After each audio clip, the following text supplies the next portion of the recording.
Ya menjelang lebaran saat ibu mau pulang. Biasanya seminggu, kalau nggak 3 mungkin bagaimana pulang. Tapi kalau untuk cari tangan untuk dicium itu nggak ada, benar-benar nggak ada. Sampai saat ini menjadi menjadi motivasi. bikin Krisna happy. Krisna selalu berdoa.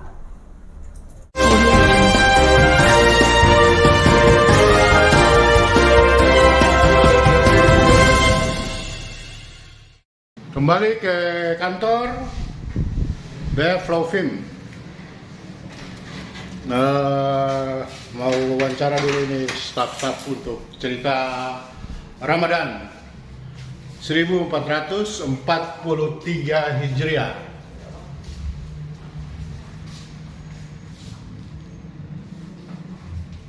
Nah, ini mereka ini.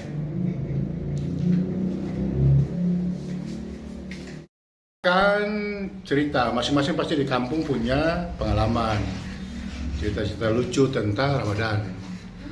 Ini ada legal officer, accounting, ada stafnya Krisna, ada Mas Ali kumisnya agak tinggal sebelah itu kayak Pak Toha itu. Ini ada Hairul Umam. Oke, kita mulai. 10. 13. Ya 13 kan kemarin itu. Oh, 13 ya, 13 ya. Baik, 13 Ramadan, hari Jumat 15 April 2022.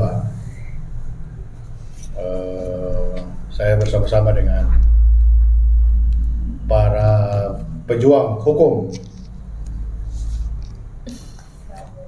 bicara tentang Ramadan. Jadi kita agak di luar topik.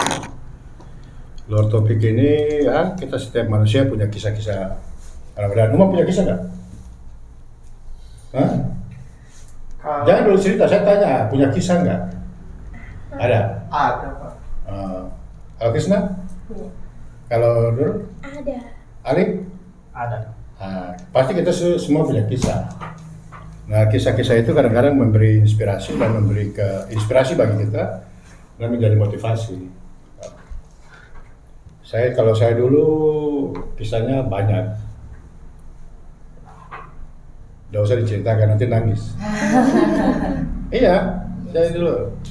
Jadi dulu cerita satu ya? Boleh, Pak? Boleh. Boleh. Dulu waktu ibu saya meninggal itu belum sekolah ya. Sekolah terus, ayah meninggal terus ibu. Nah, ibu meninggal, ayah meninggal di Ternate. Ini beliau dulu meninggal, saya 74, beliau 75 meninggal. Setahun aja, nggak sempat lihat wajah ayah. Nah, setelah itu tahun 83 ibu meninggal. Meninggalnya, jadi Ternate itu Maluku Utara, terus kita pindahnya ke Ambon. Jadi pas belum sekolah ibu sudah meninggal. Karena ibu meninggal itu terus ibu nikah sama orang lah, ada satu. Nah, beliau ini juga tidak menetap di rumah. Jadi saya itu yang ngurus diri sendiri. Jadi kalau sudah mau puasa, jangan puasa, makan sehari-hari aja susah. Itu belum sekolah gitu. Nah, begitu sekolah, udah. Jadi sekolah dulu saya nakal betul, nakal karena di kampung dulu. Nah, kalau setiap bulan puasa itu ceritanya itu berlangsung dari kelas 1, 2, 3, 4, 5, kelas 6 baru bapak saya ini kakaknya ngambil saya ke Papua. Gitu. Nah, setiap bulan puasa punya keinginan puasa, tapi nggak ada makanan. Kan puasa itu kan harus sahur, ya kan? Jadi sahur itu setiap hari. Dulu ada jualan minyak itu pakai botol. Nah itu botolnya saya bersihkan, saya ke rumah tetangga di halaman rumah itu ada keran air. Jadi saya ambil air mentah itu saya simpan sampai sudah maghrib, sampai sudah mau sahur malam. Jadi pas sahur itu saya minum air mentah itu, sahur. Nah itu berlangsung terus. Kelas 1 itu saya sudah cuci pakaian sendiri, SD. Jadi perjalanannya panjang lah, tapi kisah puasa itu. Kelas 3 SD aja saya udah kondektor. Kelas 3 SD. Kondektor, karena perjalanan lika-liku.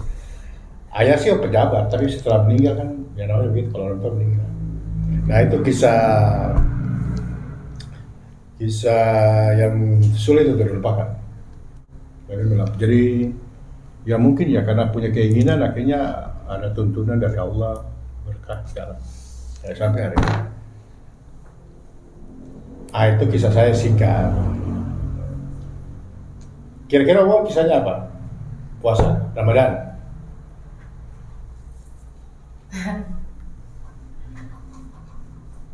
Mungkin kalau kisah saya nggak ada yang terlalu berkesan, Pak. Mungkin kayak lebih ke kalau misalnya waktu saya kecil itu bulan puasa itu bulannya ramai anak-anak gitu. Kecilnya dulu di mana? Saya di sini, kebetulan kecilnya di Jakarta.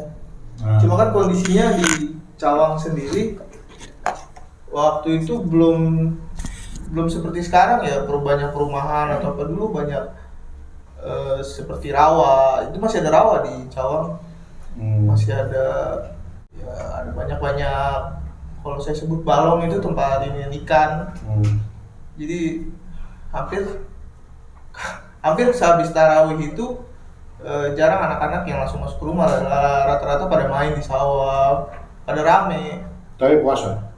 Itu malam-malam puasanya. Oh malamnya? Iya, paling itu pengalaman kalau bulan Ramadan itu pasti yang paling seru di malam-malamnya itu, malah semua anak-anak itu pada keluar, pada ramai.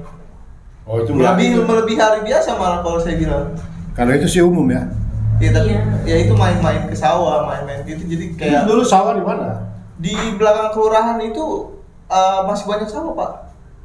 Tanah becek itu. Dari area itu sampai ke rumah, kalau nggak salah rumah Pak Suwarso itu belakangnya itu sawah. Itu tahun berapa?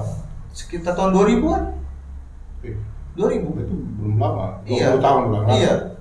Tahun 2000 itu pokoknya kanan sawah, kiri sawah, kanan itu tanah lapang yang akhirnya waktu itu sempat dijadiin tempat pembuangan sampah. Itu dulu. Tapi sekarang kan sudah jadi perumahan, itu jalanan, perumahan semua. Dulu di pembatas kelurahan itu pokoknya kirinya sawah, kanannya. Jadi banyak tanah kosong dulu di situ. Banyak. Kenapa nggak ambil orang tua? Saya tanah paham, saya masih. Kalau orang tua nggak tahu, saya nggak pernah kepikiran. Semua masih kecil. Iya, orang tua. Saya SD.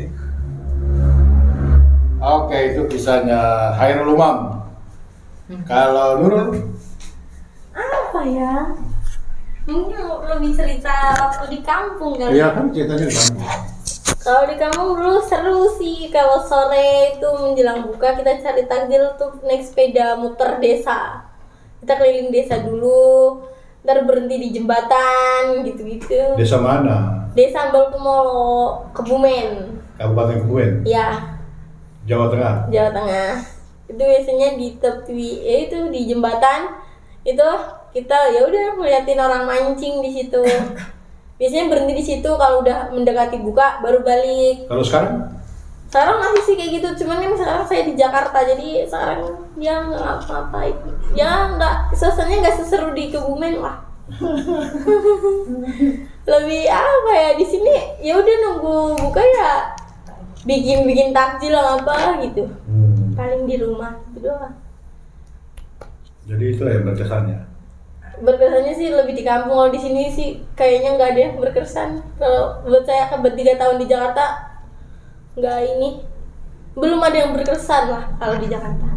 Kalau di kampung banyak. Salah satunya itu naik sepeda keliling-keliling gitu. Baik. Jadi paling ya sama nih umum berarti. Kalau Ali ini yang balik kampungnya timur, jadi coba itu ceritakan kisahnya. Kalau saya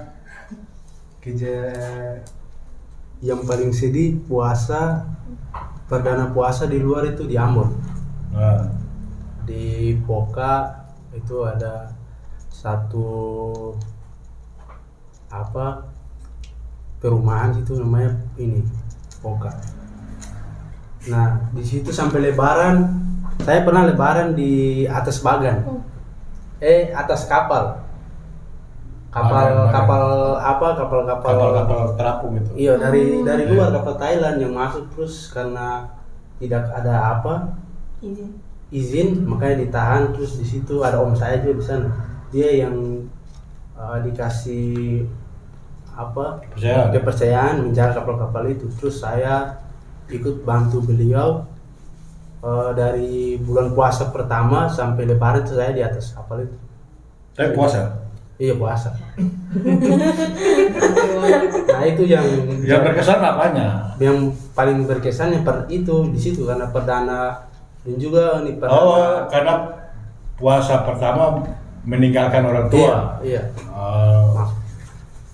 Perdananya baru pertama bulan puasa di jauh dari orang tua, dan di situ di tengah laut itu sampai Lebaran itu di tengah laut. Oke. Nah itu Berarti ini dia kok di kota Ambon atau di tengah-tengah, jauh dari pulau? jauh dari Ambon, mau mendekati Pulau Seram. Jauh. Berapa kapal ada di tengah laut? Di kapal yang dikasih kepercayaan beliau jaga ada 15 kapal. Dan di kapal itu semua ada itu, nggak tahu itu anjing apa serigala, itu ada anjing-anjing semua di atas itu. Yang besar. Oke, jadi itu pengalaman kisah-kisah kayak ini. Kalian kisah tidak terlalu seru dari saya. Coba Krisna. Karena Krisna baru pertama kali di Jakarta, baru 2019. Ya, aku 2019 awal menginjak Jakarta. Sama nih Nurul. Ya, cuman lebih terkesannya karena puasa sebelumnya itu kan bareng sama orang tua, sama nenek, sama abang gitu. Ya, sekarang lebih terasanya sulit. Yang tadi ya, maksudnya kayak merindukan keluarga tapi nggak ada gitu. Di rantau. Ya. Kenapa Terus sulit? Sulit karena kan yang biasanya tadinya sahur dibangunin, sekarang bangun sendiri mandiri. Terus yang tadinya dimasakin masak sendiri. Ya. Terus sempat juga sih karena COVID 2000 berapa sih Mbak COVID? Pokoknya awal COVID, awal juga nenek sakit, yang tadinya biasa dilayani sama nenek, ya benar-benar ngelayani nenek sendiri gitu. Dari nek ayo sahur aku masak gitu segala-gala, jadi serba sendiri gitu. Jadi ya yang namanya orang tua kembali lagi ke bayi ya. Sekarang Krisna yang ngurus, tapi sekarang udah nggak ada semua, cuma ada kakak. Yang dirinduin ya adalah bareng sama kakak sama nenek. Udah. Sama mama juga sih. Sama mama juga belum pulang-pulang. Mamanya di mana? Kan udah tahu. Ini wawancara. Di mana mamanya? Mama aku di Hong Kong, di Macau. Di luar lah. Iya, di luar negeri. Dan kebetulan ya mama juga non muslim sih. Jadi ya udah. Jadi ya kalaupun mama pulang, yang puasa ya tetap Krisna sama abang, mama enggak. Ya tapi seenggaknya yang namanya kebersamaan keluarga adalah momen yang paling dinantikan. Tapi alhamdulillah sih sekarang ketemu sama Mbak Nurul. Sedih sih. Jadi punya saudara baru. Iya. Bisa menggantikan posisi. Sedih tuh. Iya, nggak apa-apa kan, memang harus cari yang sedih, yang paling sedih. Tisu. Ini bebas. Tisu. Oh, Karena yang Krisna lihat, lihat keluarga Mbak Nurul itu ya sama seneng gitu, welcome ke Krisna gitu. Dia boleh nangis gak tuh? Boleh lah. Ini kan suasana sedih. Ya walau Krisna tahu gitu gimana keluarganya Mbak Nurul kayak gimana juga, cuman ya kalau Krisna lagi kangen keluarga, kangen ayah, mama gitu, Krisna main ke rumah Mbak.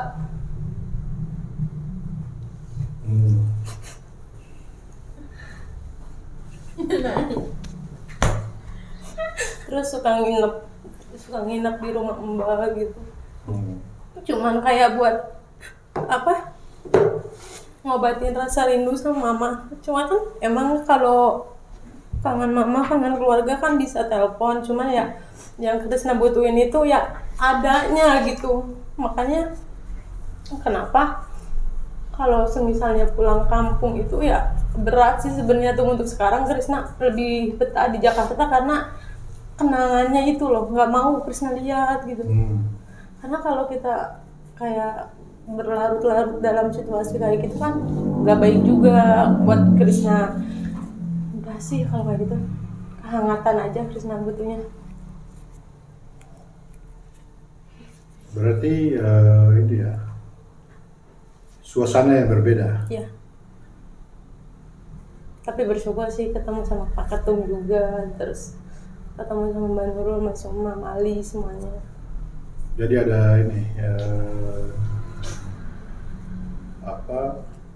bukan hiburan ya, tapi ruang kosong itu ada, dia terisi. Iya. Ibaratnya gitu.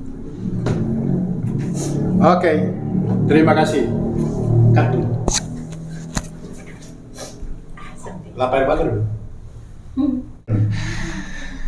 Puasa itu dia berkesan bagi semua manusia. Dan setiap manusia itu punya kisah dan kenangan.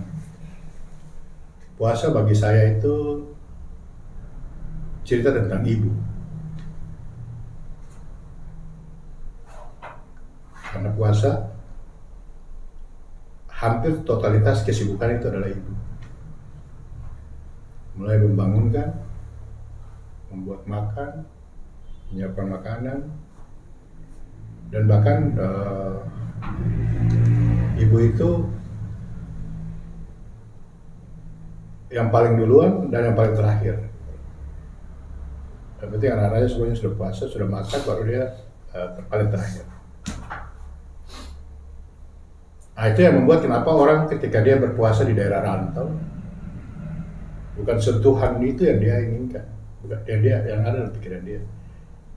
Dia bisa saja meninggalkan bapaknya, dia bisa saja meninggalkan suasana dalam rumah, dia bisa saja meninggalkan adik kakaknya, tapi yang dia tidak bisa meninggalkan itu adalah ibunya.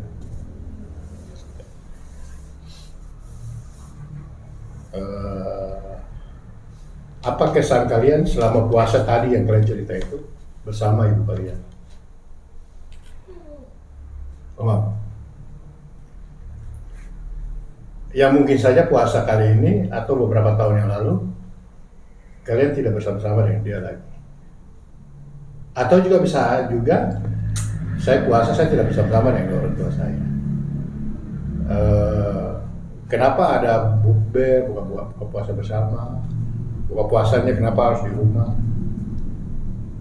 Karena kalau kita bicara puasa, sebenarnya kita di dalamnya kita bicara kerinduan masakan ibu. Kerinduan apa yang dilakukan oleh nanti di situ baru ada bapak, ada kakak, ada keluarga. Karena ibu itu adalah pelita, dalam rumah itu dia pelita. Pelita itu dia nyala duluan dan dia menyalahkan. Gitu. Nurul, pengalaman keluarga puasa di kampung dengan ibu gimana?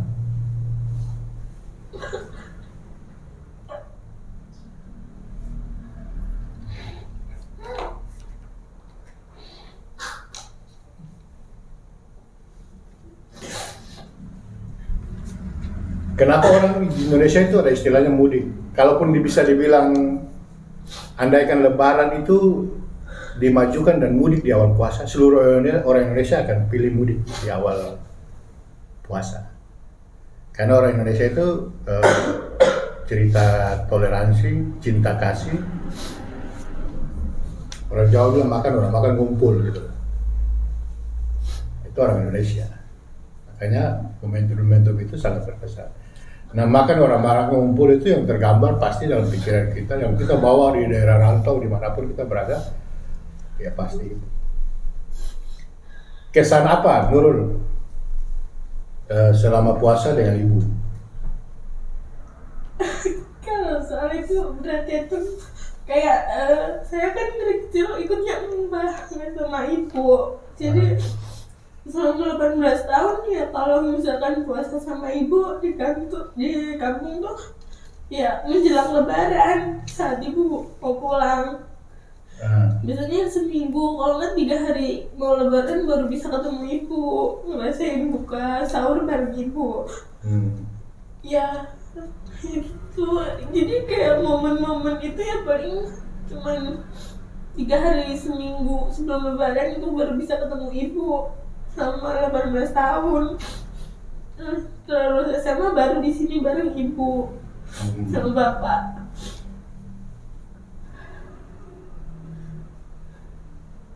Berarti berarti selama ini dengan di itu ya kampung lah sama mbah pasti berarti punya banyak kisah puasa bersama-sama dengan mbah pasti. Tentunya juga pasti suka duka. Dan di dalam kisah itu selama puasa itu pasti merindukan kok orang lain berpuasa ini dengan keluarganya dan ibunya. Kita bisa menahan lapar berhari-hari berbulan-bulan, tapi kita nggak bisa menahan bertemu dengan ibu kita, ayah kita atau keluarga yang kita cintai, gitulah. Kalau Ali bagaimana? Apa kesanmu dulu karena pergi tinggal kampung lalu kemudian berapa tahun ini puasa tanpa ibu, ya mungkin tertolong juga dengan Zoom dan segala macam. Tapi kisah apa yang bisa kau rasakan kalau selama kau puasa kemarin dengan ibu dan sekarang tidak? Banyak kok, dari yang tadinya dengan keluarga, dari sahur sampai batal disiapkan oleh ibu, sampai saat ini menjadi motivasi sehingga yang tadinya kita manja, dikasih makan, dibuat makan, disiapkan,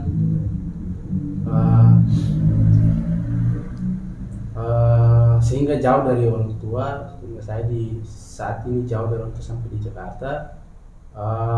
Banyak perubahan dari sahur sendiri, cari makan sendiri, tidur pun sendiri, dan banyak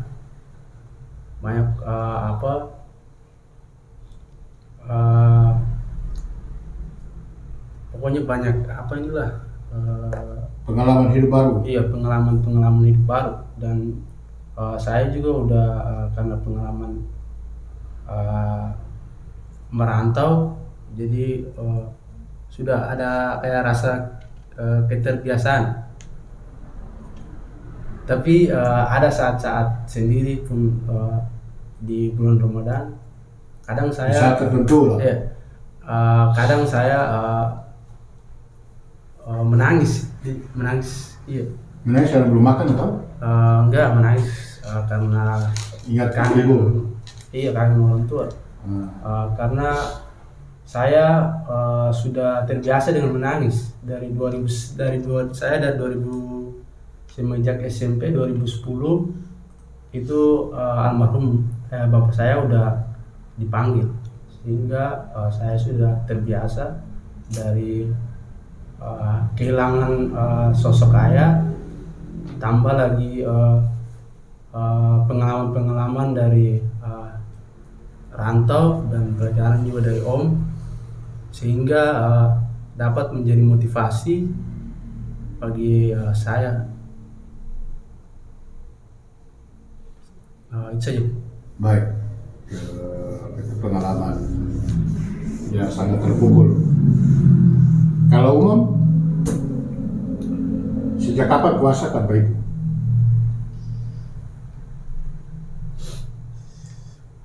Salah itu 2014. Ya, Berarti 6 tahun. 20 kan sekarang? 22 itu 8 tahun. 8 tahun. 10 tahun ya.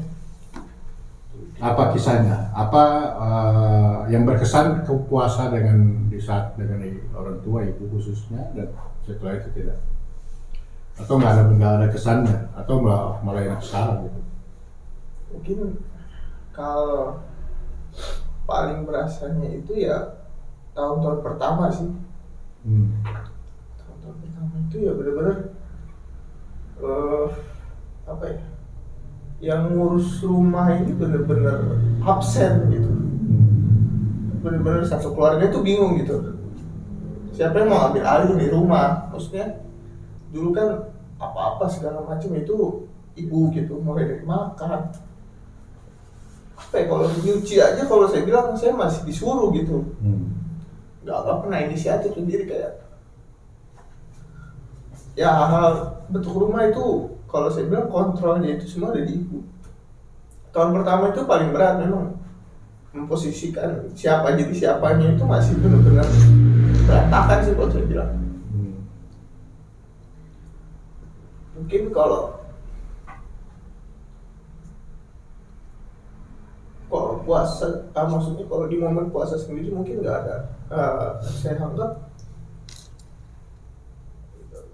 nggak terlalu berbeda ya, tapi kehadirannya aja sih memang yang hilang itu total. Total apa? Hilang apa? Ya, karena kalau saya pribadi memang saya tetap mau sama beliau, jadi sehari-hari itu saya pulang dari mana, contoh untuk cium tangan aja istilahnya saya mesti kayak tahun pertama itu nyari orang gitu. Saya mau cium tangan siapa, karena kalau bapak itu kan selalu di kantor, itu malam mungkin bagaimana pulang. Tapi kalau untuk cari tangan untuk dicium itu nggak ada, benar-benar nggak ada. Mungkin kalau yang paling kelihatan di bulan puasa itu kan beliau itu suka sholat malam. Mungkin kalau suka terbangun duluan atau saya terbangun duluan, melihat dia di atas sejadah itu beliau suka sholat malam sampai saatnya sahur. Itu beliau ngaji. Makanya nggak pernah telat kalau sudah sahur itu dulu pasti tepat jamnya. Karena beliau nggak pernah tidur. Berapa berkurang ke kamu? Dari kakak? 5. Sampai sekarang masih terasa atau sudah stabil lah? Kalau sekarang memang rumah itu sudah diambil alih kayak sama kakak yang perempuan, jadi semua kegiatan yang berhubungan sama Artinya rutinitas rumah itu sudah diambil, benar-benar sudah diambil. Tapi kalau tahun pertama itu berantakan. Karena kebanyakan mungkin laki-laki juga ya, jadi rumah itu nggak terurus kalau dibilang tahun pertama itu. Nah, makan aja udah asal-asalan. Masak aja mulai mikir gitu, siapa mau masak, siapa mau ini. Karena mungkin kebanyakan waktu tahun pertama itu beli masak. Rasa masakan itu hilang di tahun pertama. Itu tahun-tahun yang berat ya. Ya, saya itu kalau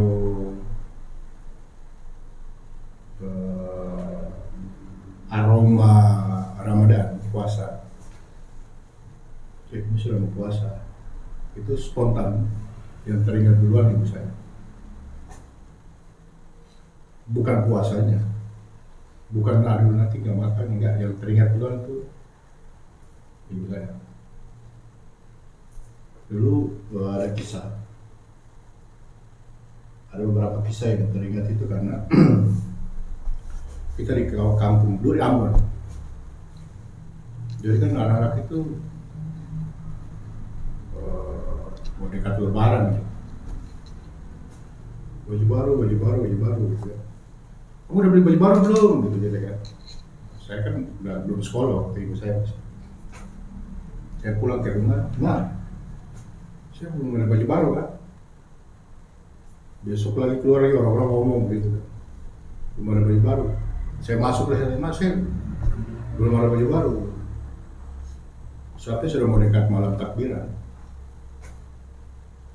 Orang-orang sudah pamer semua, udah beli-beli yang anak kecil itu kan. Terus satu ketika saya pulang ke rumah, ada baju yang memang sudah lama tidak dipakai karena rusak. Lalu ibu saya dia jahit terus dia bilang kok punya baju nanti. Pas setelah dewasa baru tahu dia tidak punya uang. Terus saya bilang, dia bilang sudah beli baju baru, sudah ini baju baru. Ah ini baju lama ini. Ini memang jahit toh, bajunya sudah lama tidak pakai. Tahu apa bahasa ibu saya? Kalau teman-temanmu tanya, kau bilang baju baru. Kalau kau bilang baju lama, ya pasti teman-teman tahu baik baju lama. Jadi baju baru dan lama itu tergantung kita.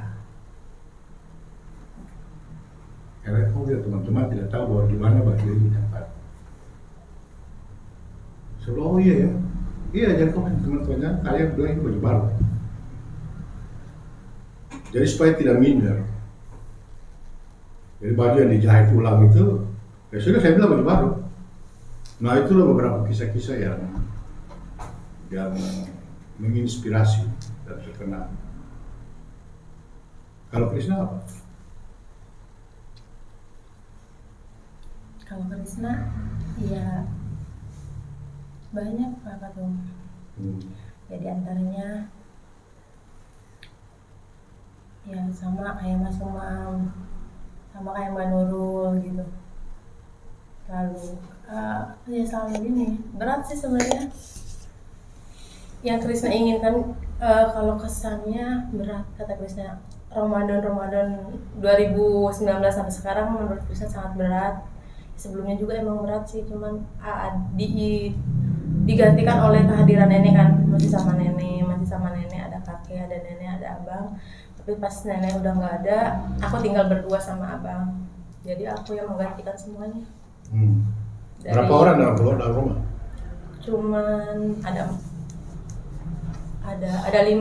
lima kakek. Pertama meninggal waktu Krisna kelas 1 SMP. Yang kedua nenek meninggal pas Krisna kelas 2 SMA, dan yang terakhir nenek, kakaknya nenek. Kan Krisna nggak tinggal sama ayah sama mama Krisna kan ninggalin Krisna keluar dari Krisna umur 5 tahun. Ibunya keluar. Oh ya, selamanya tinggal dengan nenek. Jadi serumah dengan ibu itu berapa lama? Berapa tahun? Cuma ngerasain paling sebulan 2 minggu. Itu juga harus pulang mama ke Indonesia, pergi lagi. Udah cuman dalam seumur hidup Krisna yang Krisna ngerasain banget mama itu 2017 sama waktu Krisna kelas 3 SD. Itu mama kelas 3 SD pulang dari Hong Kong 1 bulan.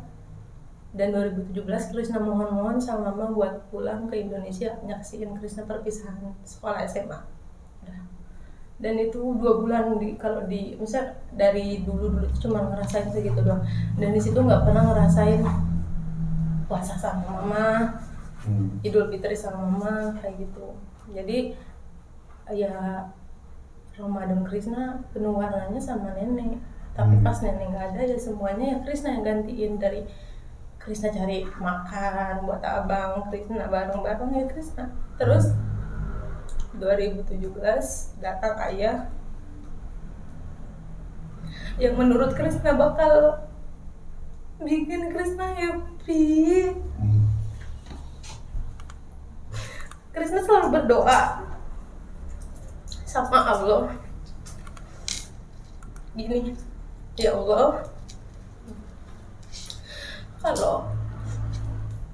kalau ayah Krishna masih hidup, tolong pertemukan. Tapi kalau ayah Krishna nggak ada, pertemukan Krishna dalam mimpi, karena Krishna pengen tahu muka ayah Krishna. Oh jadi memang kamu nggak ini? Tapi Allah ngabulin tuh. 2017 Mama pulang, kan Krishna perpisahan sekolah. SMA Mama pulang Indonesia, terus Mama bilang, Mama pulang lagi cariin aku buat Ade, bilang gitu. Ade mau kuliah apa kerja? Terus Krishna bilang, mau kerja, nggak mau ngerepotin Mama, bilang gitu. Habis itu Mama pergi lagi ke luar negeri, jelang 1 bulan ayah datang tuh. Terus Krishna pertamanya bahagia, kamu siapa? Kata Krishna gitu kan. Ini bapak, bilang gitu kan, ini papa. Kita selalu manggilnya papa. Kata Krishna, mana aja gitu. Saya tahun-tahun ninggalin Krishna. Jadi kata, ya Krishna awalnya seneng tuh. Karena nanti hari-hari Krishna penuh sama ayah gitu, didampingin ayah. Krishna kangen gitu kan. Ternyata enggak. Semuanya hanya hancur semua. Krishna pergi sama abang dari rumah 2018 ngekos karena Krishna pikir ayah nggak bakalan bawa masalah. Ternyata ayah datang dengan istrinya dan anak-anaknya 3. Dan di situ Krishna cari kerjaan sama abang buat nafkahin semuanya. Terus Krishna ngerasa capek. Abang ngerasa capek pergi dari rumah. Terus Krishna pergi ke Jakarta 2019 sampai sekarang.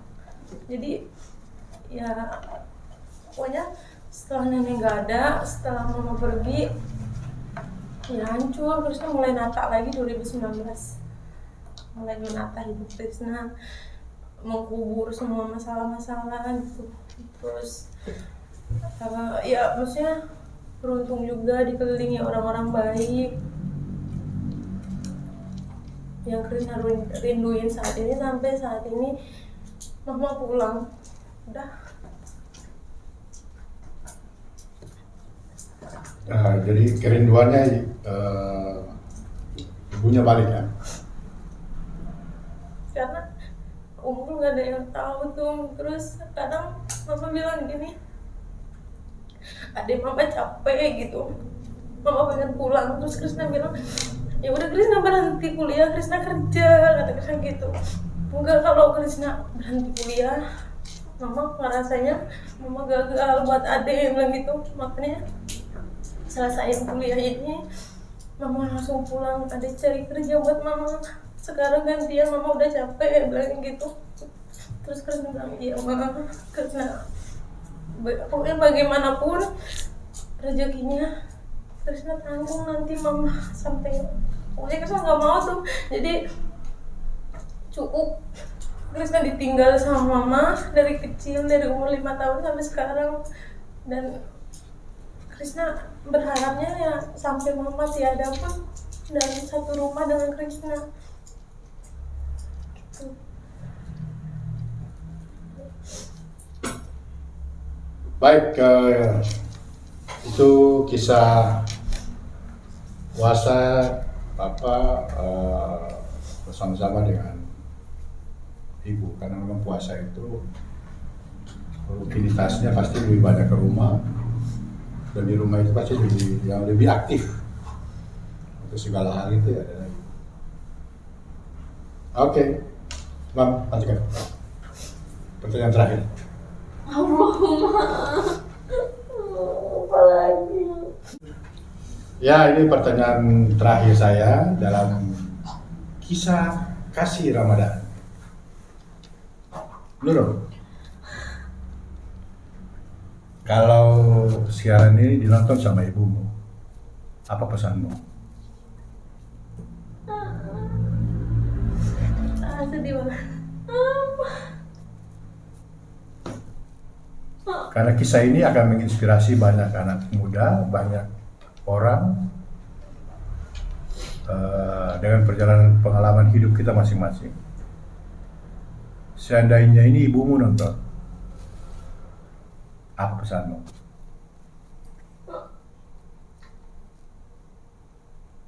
Apa ya? Maksudnya buat siapa? Buat ibumu. Buat mama. Iya. Buat mama ya. Semoga kan Nurul baru bareng sama mama kan 3 tahun ini. Nah, Semoga ya ke depan sampai mama nggak ada nanti tetap bareng. Walaupun nanti aku udah berkeluarga atau gimana nanti ke depan, ya pengennya bareng mama. Karena kan anak mama cuma ada 2. Kalau bisa ya bareng-bareng aja sama mama. Karena ya makin lama saya kayak yang lain. Mesti kan dulu dari kecil kan sama mbak, kan sering gini juga sama teman-teman. Dulu sama bapak ibu, aku enggak. Jadi ya pengennya kayak gitu terus. oke.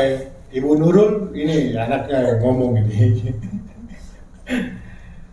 Ali, kalau ibumu, mamamu nonton ini apa komentar?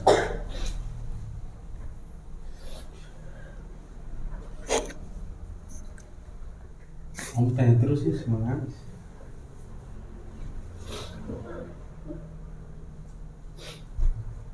Kalau ibumu mau nonton ini apa ya? Pesanmu apa? Nanti nangis. Ya pesan aja tuh. Apa?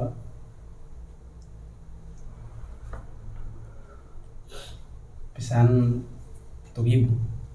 Ya. Cerita kehidupan saya sama ibu saya dari 2011. Pesan.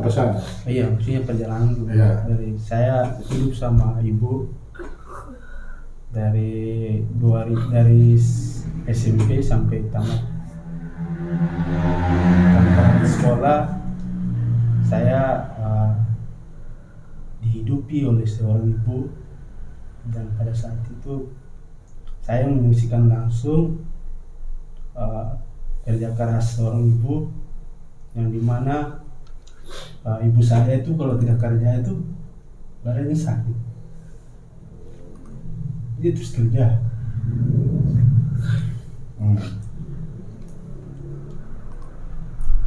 Nah, dari apa yang saya lihat, apa yang saya tangkap dari seorang ibu sampai saat ini, saya kalau setiap disuruh atau setiap kerjaan itu saya selalu sebut ibu dalam hati. Karena semangat ibu itu adalah semangat yang luar biasa. Makanya saya jarang telepon orang tua, karena bukan tidak sayang orang tua, tapi ada aura-aura yang pasti buat ingat keluarga itu pasti ada. Sehingga motivasi buat ibu, semoga apa yang saya lihat secara kasat mata, pengorbanan ibu dari mendidik saya dari bangku sekolah sampai saat ini saya berdiri di tanah rantau. Semoga memotivasi saya sehingga ke depan bisa menjadi baik bisa menjadi sesuatu yang luar biasa yang diinginkan seorang ibu, sehingga membahagiakan ibu dan menjadi kemegahkan buat keluarga khususnya. Baik, jadi tujuannya untuk pesan sudah disampaikan kepada ibu, kisah kasih saudara dengan ibu. Umam, andaikan ibumu nonton cerita Ramadan ini, apa yang mau kau sampaikan?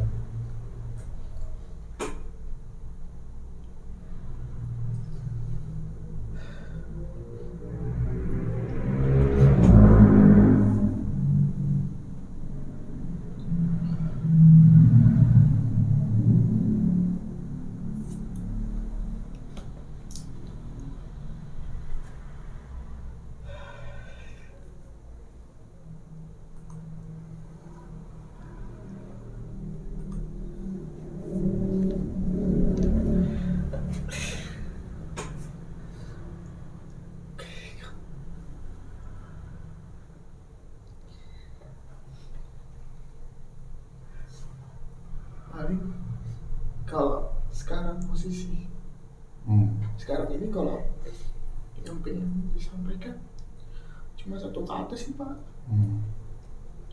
Maaf, belum bisa jadi apa-apa, mungkin belum bisa jadi yang diinginkan, belum sempat ngebahagiain.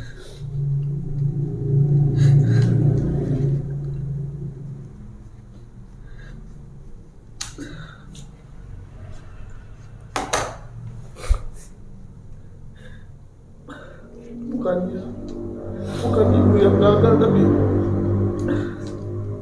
dari sendiri yang gagal. Apa yang gagal? Maksudnya bukan ibu yang gagal mendidik, tapi dari saya sendiri. Ya, benar-benar maaf. Belum bisa jadi apa-apa. Karena kalaupun sekarang punya duit, punya apa, nggak bisa ngapa-ngapain. Dulu belum bisa ngapa-ngapain.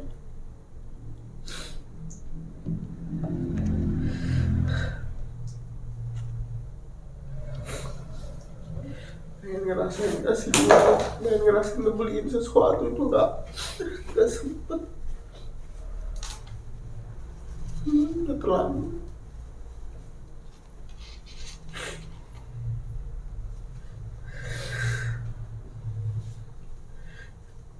Paling cuma bisa minta maaf.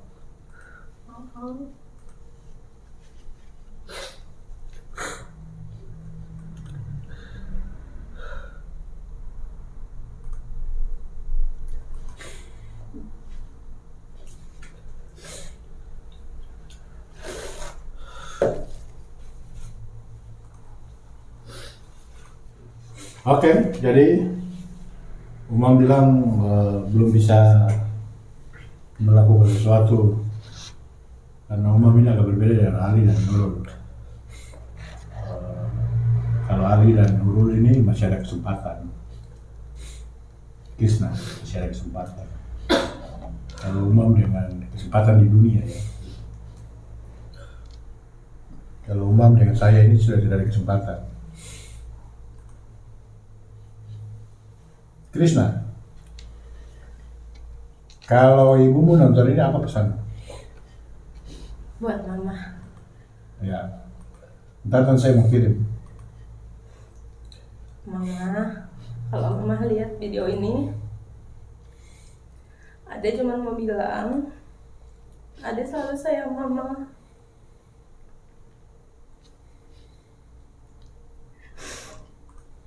Walau mama tidak di samping Ade selalu, tapi keringat mama mencukupi hidup Ade. Mama Ade rindu pelukan mama. Ade rindu kasih sayang mama. Ade rindu mama seperti ibu-ibu yang lainnya. Ade capek ma, harus jauh terus sama mama. Ade capek berjuang sendiri. Ade rindu mama. Ade sayang mama, semoga mama sehat selalu dan selalu dilindungi Tuhan dan orang-orang lain. Amin. Udah tuh. Baik, kisah Ramadan sudah. Pertama kisah-kisah dulu puasa bersama ibu juga sudah. Pesan-pesan untuk ibu di Ramadan ini juga sudah. Semoga apa yang kita kisahkan ini menjadi inspirasi bagi diri kita, juga bagi orang-orang yang kita cintai, khususnya bagi ibu kita. Sehingga puasa yang kita jalani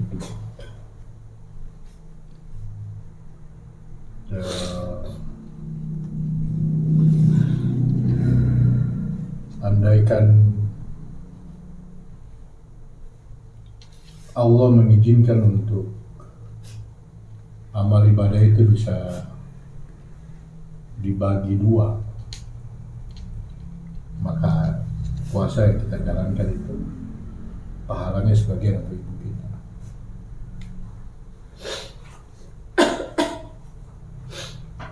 Itu sebagai pengganti untuk pengabdian kita. Untuk menutup diskusi kita Ramadan ini, saya tutup dengan pesan ibu saya. Jadi ibu saya itu meninggalnya muda, belum 40 tahun. Waktu saya mau lahir itu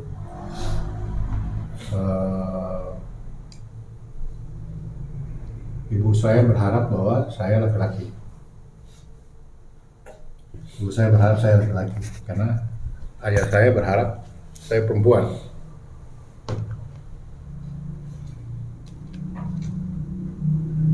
Lahir itu Selasa subuh, pas azan subuh saya lahir.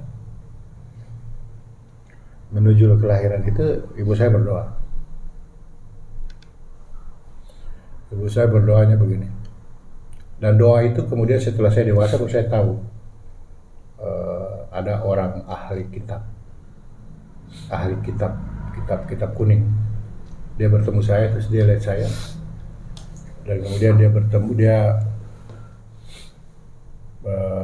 orang kiai lah. Dia ke rumah saya dan dia sampaikan, ini ada pesan dari ibumu. Ada cerita doa ibu saya. Doanya begini.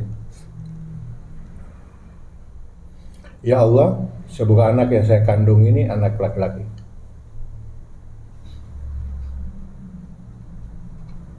Dan kelak dia berguna bagi dirinya, agama, bangsa, dan negara. Itu doa ibu saya. Dan untuk dia bisa melakukannya, ya Allah, saya merelakan separuh umurku untuknya.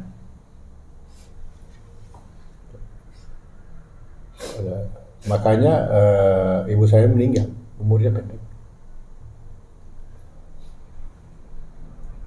Waktu saya berangkat umroh, saya balas doa itu. Saya balas doa ibu saya. Dan saya niatkan, jadi kalau di umroh itu kita diberi kesempatan tawaf untuk orang-orang yang kita cintai. Jadi ibadah tawaf itu kita lakukan untuk, ya saya niatkan untuk ibu saya waktu itu. Nah, itu bagian dari inspirasi.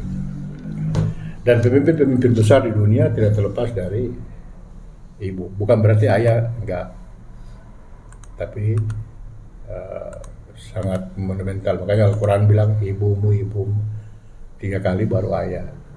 Karena beban di pundaknya mengurus suami, mengurus anak, mengurus rumah tangga, dan lain-lain.